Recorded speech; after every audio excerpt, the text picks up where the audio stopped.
केंद्रीय गृहमंत्री अमित शहा हे नागपूरमध्ये दाखल झालेले आहेत। अमित शहा हे 3 दिवसांच्या महाराष्ट्र दौऱ्यावरती आहेत। नागपूर, नांदेड आणि मुंबईमध्ये विविध कार्यक्रमांचं आयोजन या दौऱ्यादरम्यान केलं गेलेलं आहे। उद्या नांदेडमध्ये अमित शहा यांची शंखनाद सभा पार पडणार आहे। दरम्यान या क्षणाची महत्त्वाची अपडेट की अमित शहा हे नागपूरमध्ये पोहोचलेत आणि तिकडची दृश्य आपण बघतोय। तर तिकडे उद्या नांदेडमध्ये अमित शहा यांची शंखनाद सभा आयोजित करण्यात आलेली आहे। अमित शहा यांचा 3 दिवसांचा हा महाराष्ट्र दौरा, ज्यामध्ये नागपूर, नांदेड आणि मुंबई या ठिकाणी विविध कार्यक्रमांचं आयोजन।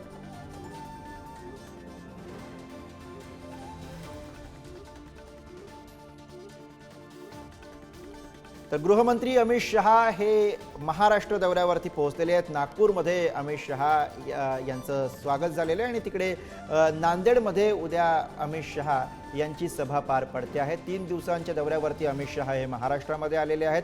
नागपूरमध्ये आता ते दाखल झालेत, तर उद्या नांदेडमध्ये अमित शहा यांची सभा होणार आहे। शंखनाद सभेचं आयोजन नांदेडमध्ये केलं गेलेलं आहे, तर मुंबईमध्ये सुद्धा विविध कार्यक्रमांचं आयोजन करण्यात आलं आहे। सिंदूर त्याबद्दल सैनिकांचं अभिनंदन करणारं हा शंखनाद या ठिकाणी अपेक्षित आहे। त्याचबरोबर जे शहीद आमचे जवान झाले, जे लोक मृत्युमुखी पडले, त्यांना या ठिकाणी आम्ही विनम्रपणे श्रद्धांजली अर्पित या ठिकाणी करणार आहोत। त्याचबरोबर या सभेच्या माध्यमातून आगामी निवडणुकीचा शंखनाद या ठिकाणी ज्या पद्धतीने यश मिळतं आहे आम्हाला, त्या सगळ्या पार्श्वभूमीवर आगामी निवडणुकीचा सुद्धा शंखनाद या ठिकाणी अपेक्षित आहे।